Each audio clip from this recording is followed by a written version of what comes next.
Hi guys, in this video I'm going to do a valve adjustment on my 1988 Porsche 911 right there. The first thing we have to do is jack up the car, drain the oil, and then third, remove some bits in the engine compartment before we can access the valves. And then we'll remove the four valve covers, and then we'll start the valve adjustment.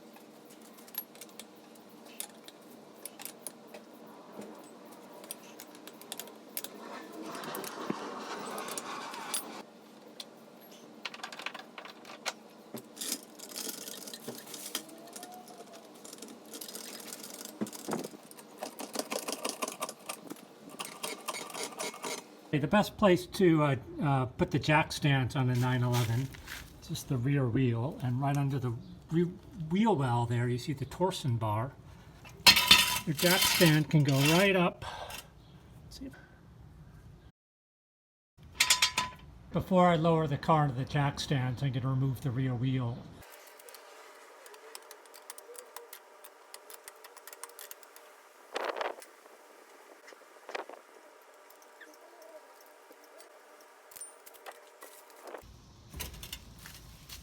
Okay, now we do the other side, which I won't film. Okay, the next step is we have to remove some of these bits in the engine compartment. The first thing is this elbow joint that it's part of the heating system.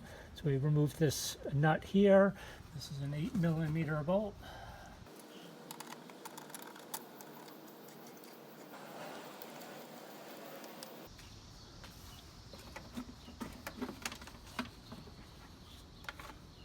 Okay, the airbox, a couple of clips.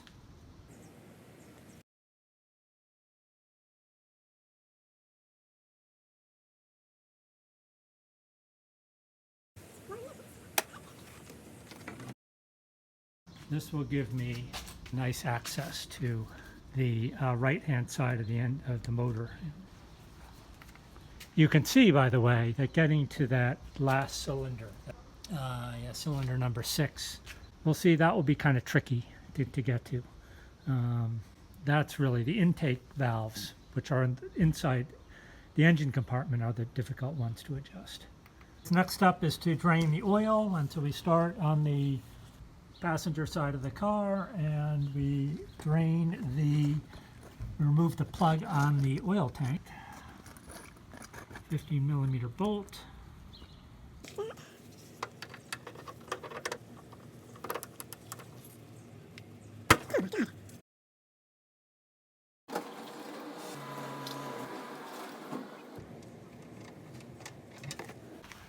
Okay, the second place to drain the oil is the crankcase drain plug, and also 15mm.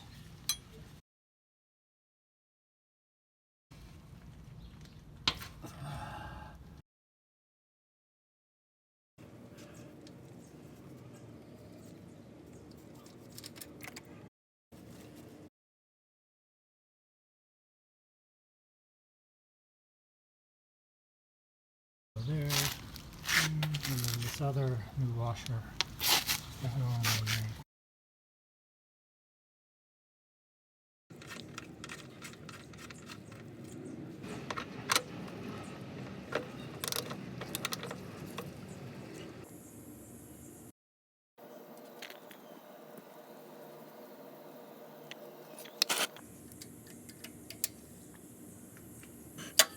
These are the valve covers, but you can see they are being obstructed by the exhaust pipe here. So what I'd like to do is, I don't know if this is absolutely necessary, but will make my life easier. I'm going to remove this bit, this cat bypass. This is normally where the catalytic converter is, but the previous owner took out the catalytic converter. So this is not the most environmentally friendly car. But I'll remove the oxygen sensor, which is attached there. That will be removed first. And then I will remove all these bolts on the exhaust. 22mm.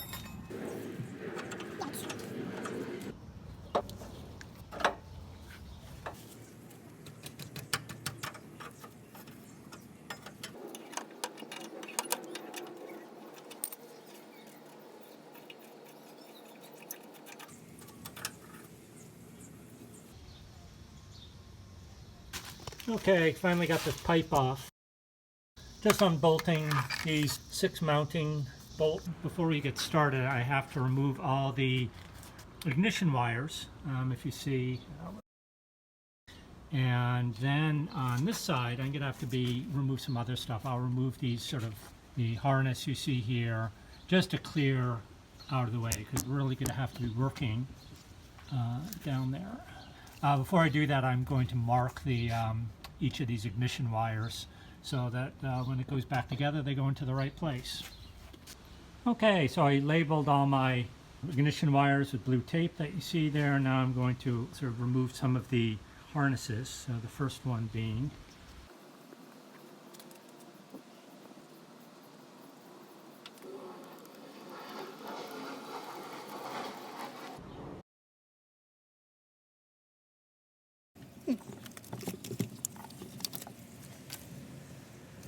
this one, 8mm bolt, and then followed by this one, which is also an 8mm bolt.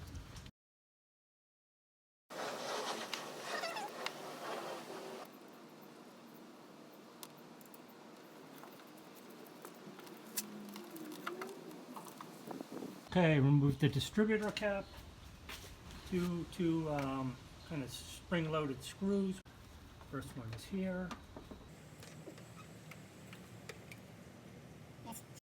And then the second one is down here. Okay, there's that one. I should lift right off. There we go. There's my cap. Okay, I'm going to remove try to remove the central ignition.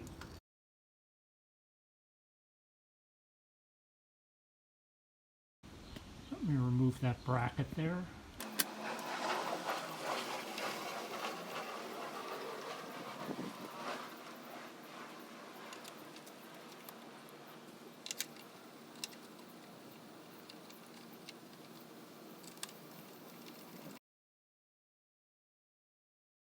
And I think the last thing you have to remove is, see that ground clip here.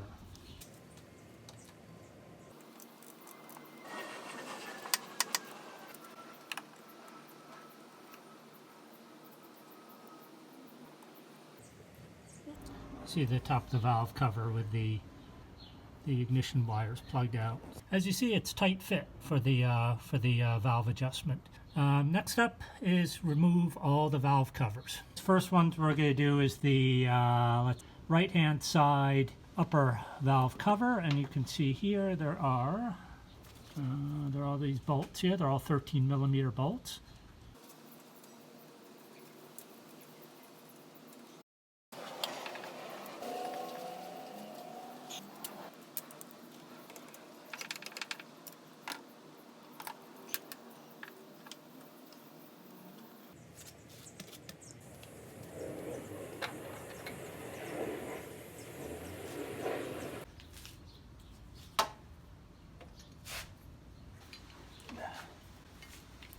Okay, the lower left valve cover. It's got the lower ones have 11 screws, all 13mm.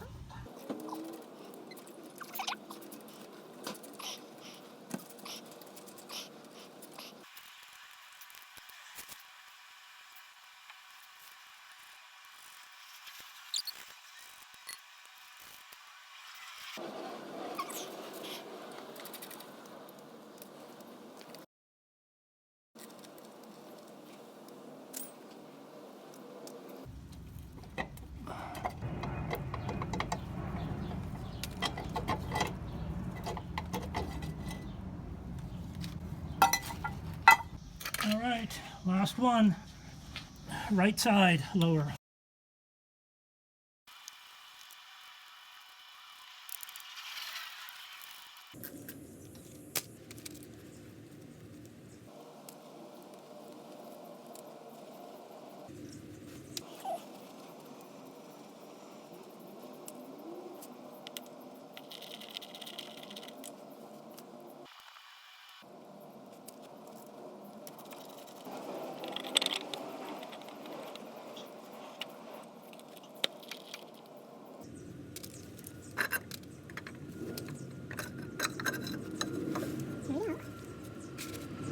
Okay guys, so what we're doing is we're sort of adjusting the valve lash, and this is just in case it's not really clear. This is sort of a cross-section of the valve train.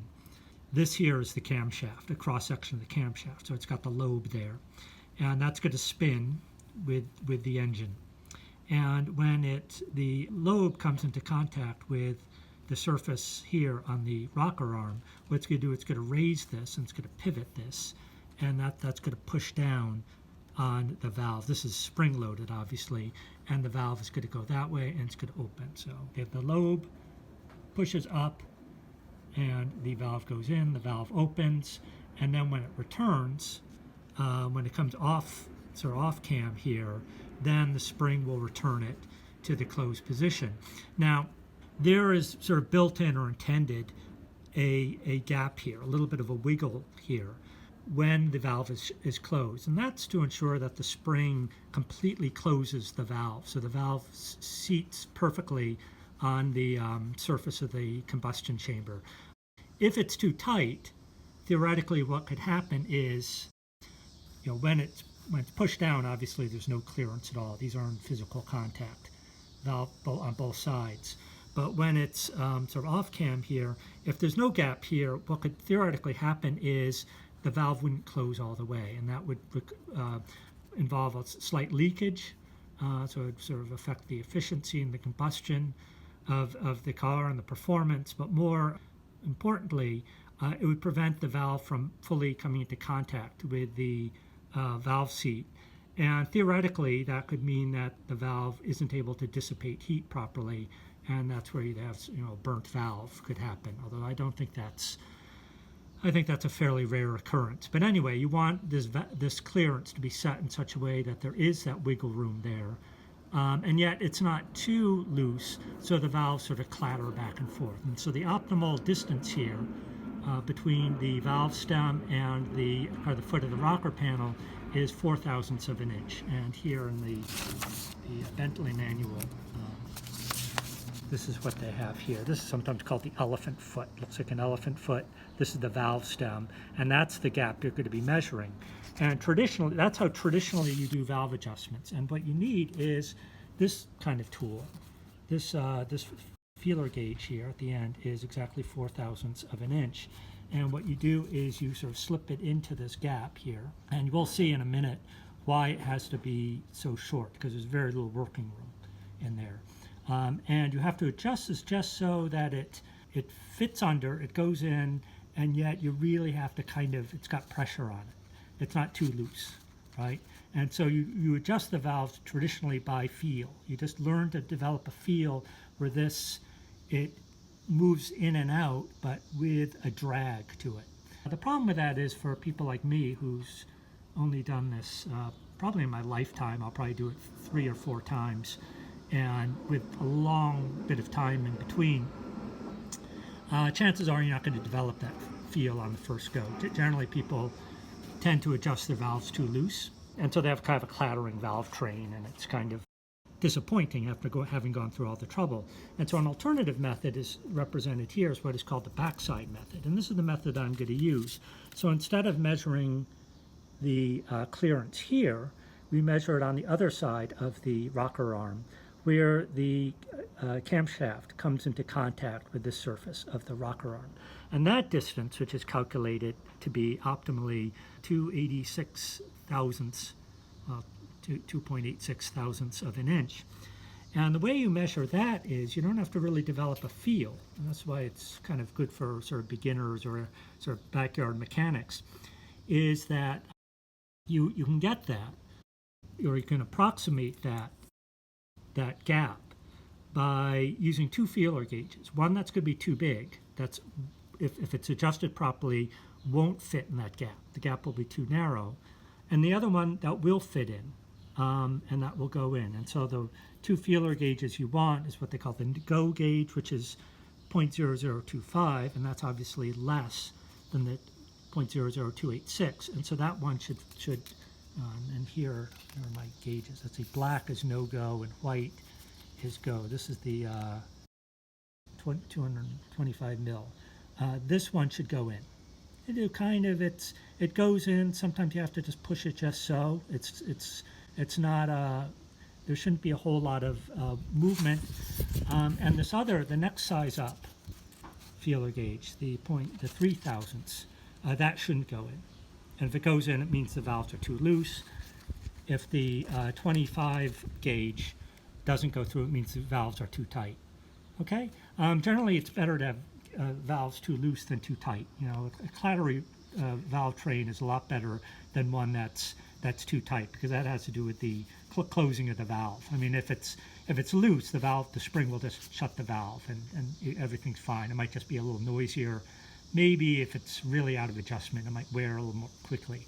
But anyway, the important thing is that this method I tried, and one of the problems with this method is that it's very hard to check. Usually, you know, you're in close quarters there, and if it's adjusted properly, this is almost too tight to slip in. So what I did when I first tried it this way, you would loosen the valve, stick it in, so you put it out of adjustment, make it too loose, put the valve in, and then you clamp it down and you pull it out, which means that, first of all, there's no real way of checking it. You just adjust it, and it also means that you have to adjust every single valve. The backside method, one advantage it has, particularly for beginners, is that you before you do anything, before you unloosen any screws or locking nuts, you check to see whether it's out of spec. And it might be, in spec. In that case, you don't even have to touch it, which is good. All right. When you adjust the valves, obviously the valve that you're adjusting will be located at a place where it's both, the cam's not pushing up on the valve stop. So it'll be sort of top dead center, right? What you want to do is you can rotate the motor by, this is the alternator and the fan, and there's a 24 millimeter bolt here, which you can use with a socket. You turn clockwise, never counterclockwise, always clockwise. To get top dead center on cylinder 1, you go to the distributor, and the arm of the distributor should line up. I've just set this up at top dead center so you can see what this is. The arm of the distributor will line up with this mark here. It's right at, probably pretty much right dead on. And as sort of a check to see if that's right, you look down at the pulley here, and there's a mark here. See sort of the line there.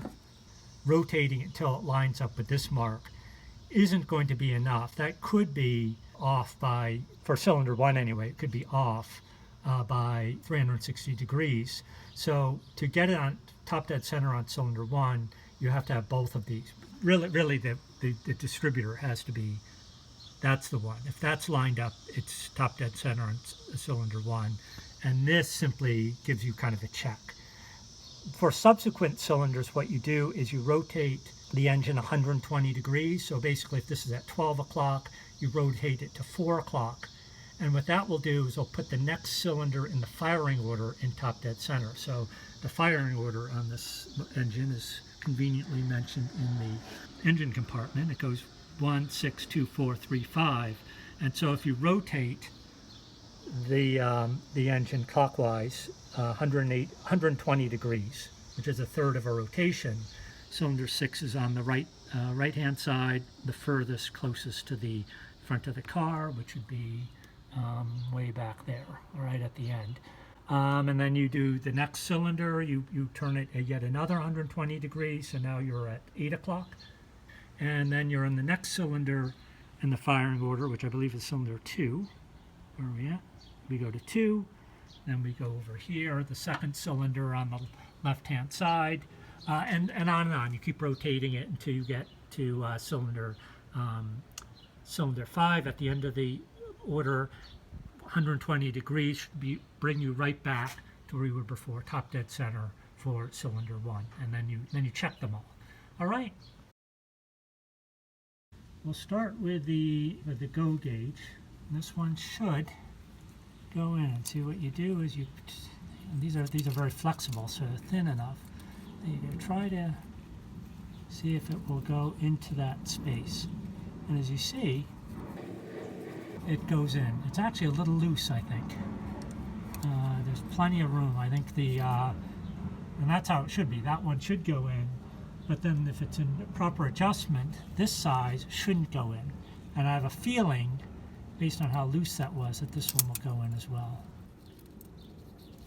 So you see that one goes in, so that valve is way too loose. So I'm going to have to adjust it. Now the key thing is you want to leave you put the locking screw in, you want to keep the screw from turning with it. Oh, these are actually rather tight.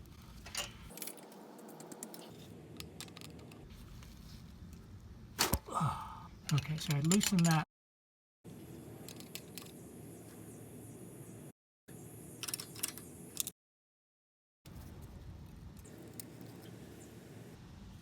There we go. See, that one goes through. Okay, so that's good. So that this one goes in. This one shouldn't go in. This is the no-go gauge.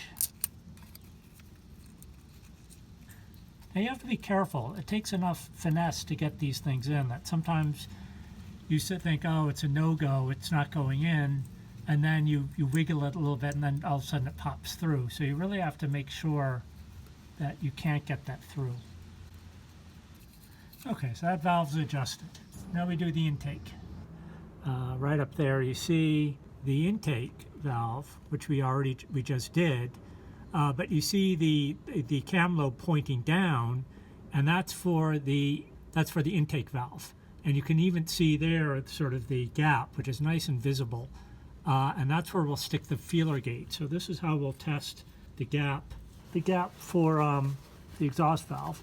And so what we're going to do is we're going to put it right up here. This is the no-go, the 3 mil. You see I'm sticking right up that gap there. And that, it shouldn't go, but I believe it does. You can see that it's going all the way in. So the valves are way too loose.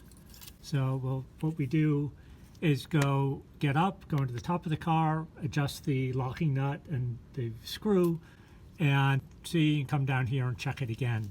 So you see my feeler gauge right there. This is from the engine compartment. It's going through. Means I have to tighten it just a smidgen. Okay, adjusted that.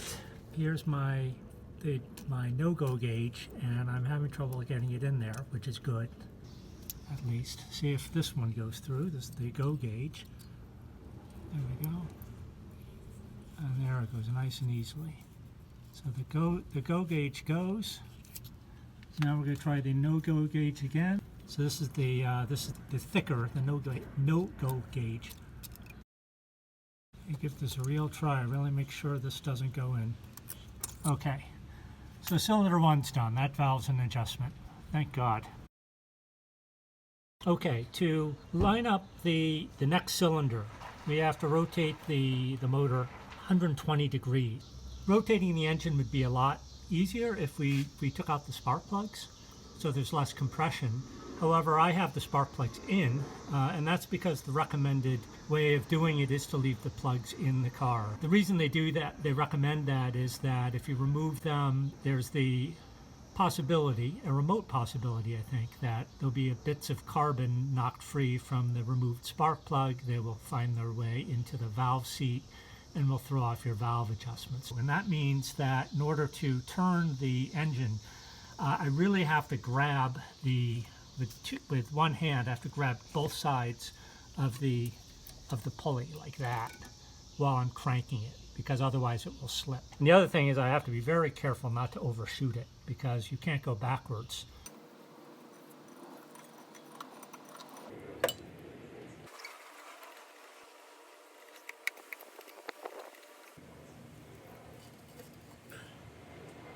See, there's a little notch on the pulley, is about a couple of inches away from the mark. So I've got to just turn it slowly until those marks line up.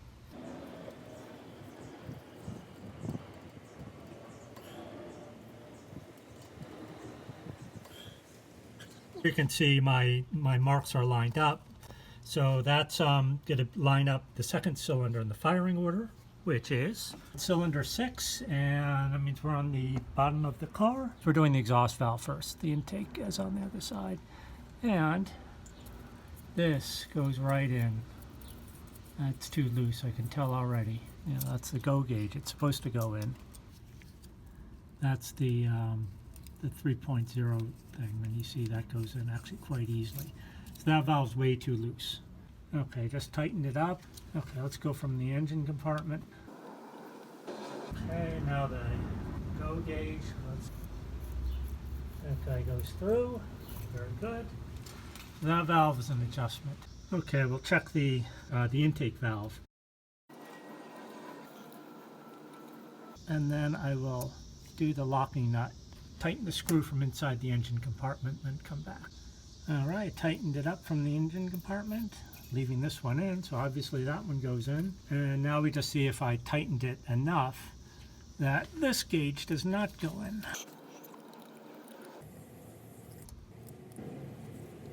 That gauge isn't going in. So cylinder 2 is done.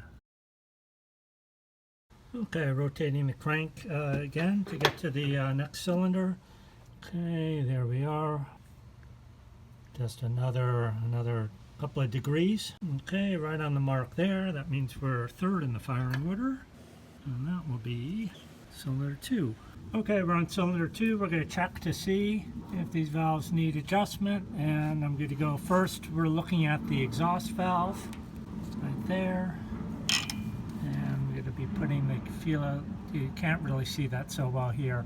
I'm going to doing this lobe, and this is the 3/1000ths. This shouldn't go in since all the others have been loose. I'm assuming that this one's loose too. That goes right in, so that valve is too loose. Put the feeler gauge in there.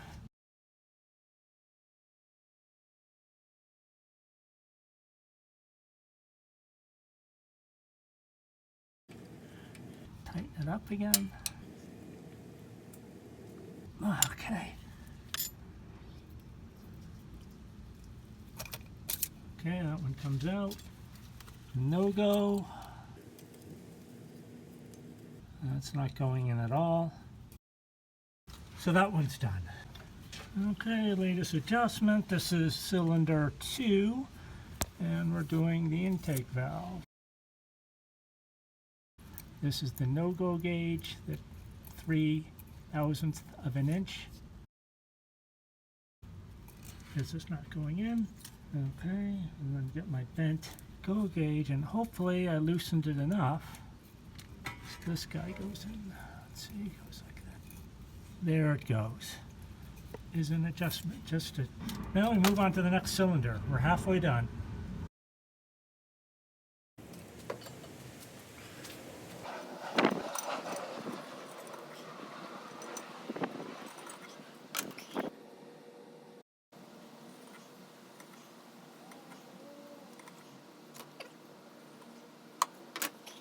We just did 2, now we're on to 4. Okay, cylinder 4, adjusting the exhaust valve. This is they're all loose. This is the feeler, the go gauge, which fits right in there. I'm leaving it there while I adjust the screw. You go like that. Okay, it's going to go like that. Turn the screwdriver clockwise while the wrench goes counterclockwise. Okay, there goes the locking nut. And now I turn it clockwise a little bit. And I try to lock it, and I twist the back. Okay.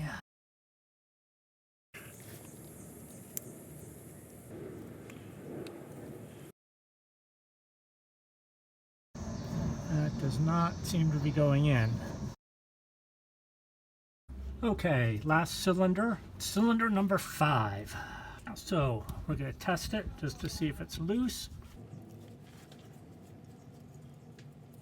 There's my no-go gauge, and it goes in. So that one's too loose. And then the exhaust valve, that also goes through. So both are too loose.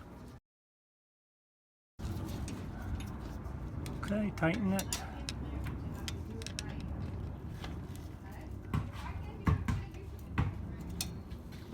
Okay, and do the locking nut.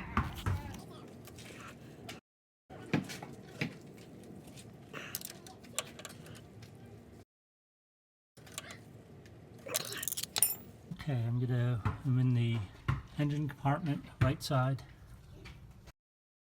And down here is where I'm going to be inserting the feeler gauge.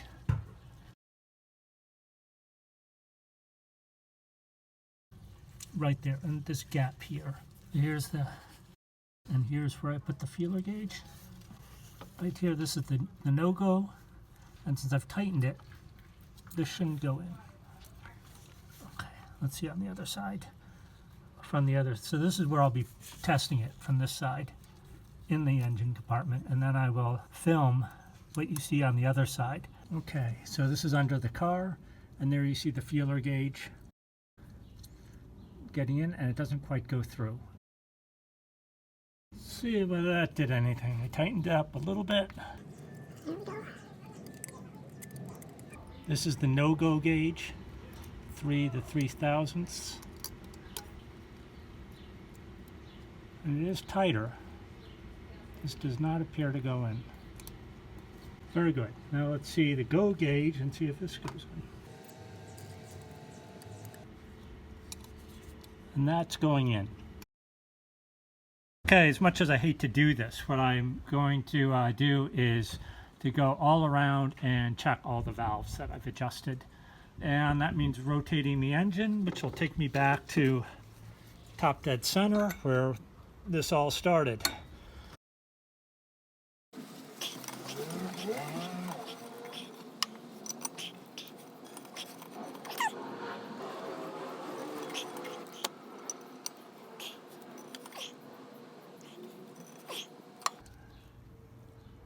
Okay, lined up. And I've gone through all the valves again for a second time. It's really much of the same, but this gives you a sense of what I found on the second go around. Where you have the X, it means that the valve was actually out of adjustment, and I had to sort of redo it. Apparently I didn't do it right the first time. The check means that it was in adjustment. Here these are mixed up, so it was actually this is cylinder 1, this is the firing order, 1, 6, 2, 4, 5. These are the cylinders. Here's the intake and then the exhaust valve. Here I just flipped them through, so my intake valve was in adjustment and my exhaust valve is out of adjustment. But yeah, I got 50% there. Moving to cylinder 6, also 50%, 50% there. There isn't really any pattern here. 4, I kind of struck out. Both of them were out of adjustment slightly. 3 I did well. I got both of those checked out. And then finally in 5, another split decision. So I think what you have is basically half of them I had to do over again. That's all to say that you really have to go back and check your work. Now if I were really obsessive, I'd keep going through it until they all check out. But you know, I adjusted them all, and I think they're all pretty good. And also the ones that were out of adjustment were just barely out of adjustment, and they're all, I think without exception, were loose, which is always better. You don't want tight ones. So I feel pretty good about that.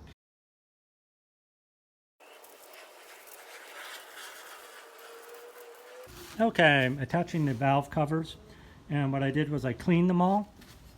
So I used kerosene and some engine cleaner. You know, they're not perfect, but they're fairly clean. This one had a little more. This one really adds a lot of oil on it. I couldn't get it perfect. More important is on the inside, is that you get all the dust and anything, and you make sure the surface here is nice and smooth and doesn't have any grit on it. When you get the kit, you get the gaskets for both upper and lower, so there are 2 of these, and then you get 2 of these. And you also get hardware, so you get all the nuts, I think whatever there's. Okay, doing the upper valve cover for the left side, and this is the side. It goes this way.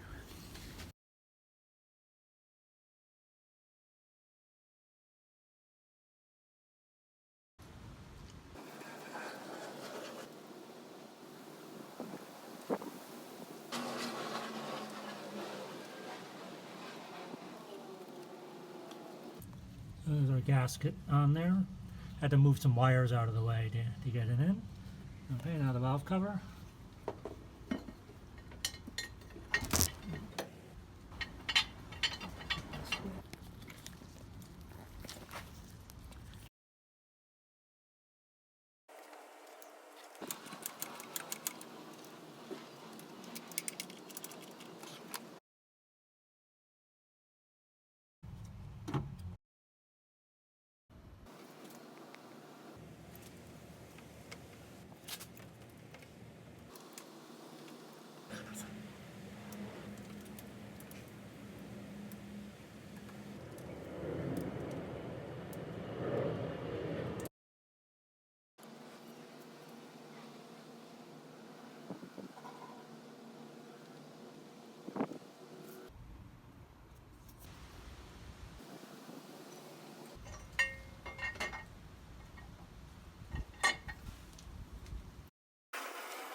nuts.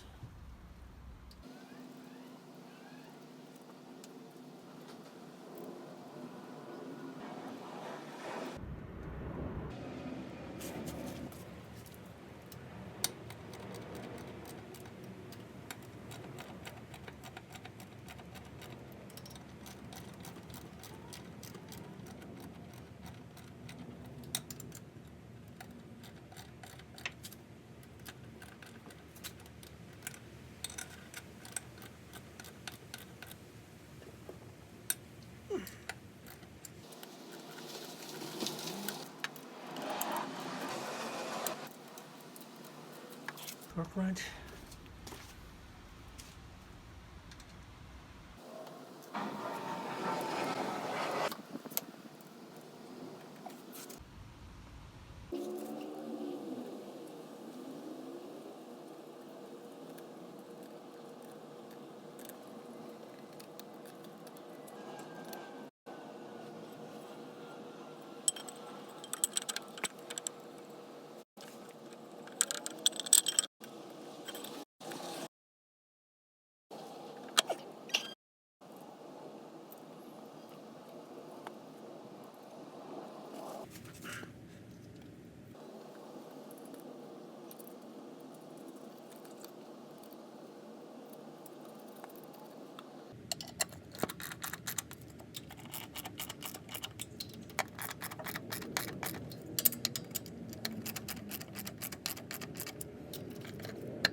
The oxygen sensor.